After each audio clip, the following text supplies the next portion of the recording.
there, beautiful people! How are you guys? For today's video, samahan nyo ako, mag-unboxing muna ako ng aking Shopee haul. Shopee budol ko ng 666. Ayan, so ito siya ang aking in-order. Napakabilis, kaka-order ko lang. Dito na siya agad, diba? Today is 7, diba? Yung baby ko tumitingin sa akin. Sabi, ano naman pinagagawa nito ng Mother Earth niya? Titingnan niya ako, kala siya kausap ko. Ayan, mag-unboxing ako, baby, ha? Wait a moment.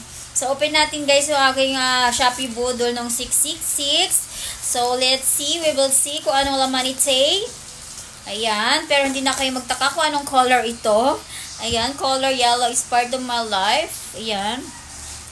So, this is his pancit. Oh my gosh, I love it. So, wala siya totaling balot na balot ng bonggang-bongga. As in, naka-plastic lang siya kasi tela naman ito. Okay? Ayan, kakaligo ko lang, guys. Kaya, ayun, basang-basa pa yung hair ko. So, ito na siya, everyone! 1, 2, 3! Oh, diba? Ito yung Shopee budol ko. Naka-ziplock siya, guys. Ang ganda niya. So, as you can see, naka-ziplock. So, talagang mura siya pala, guys. Free shipping at the same time. Ano na siya?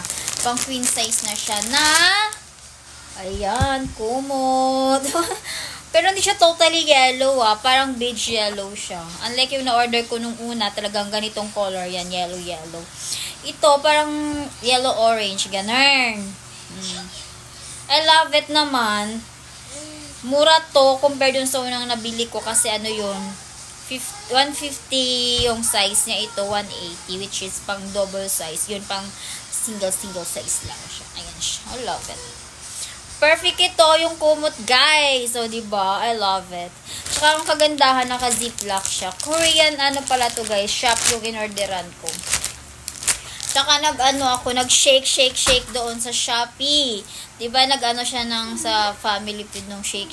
So, nag-shake din ako doon, pero konti lang yung points na nakuha ko.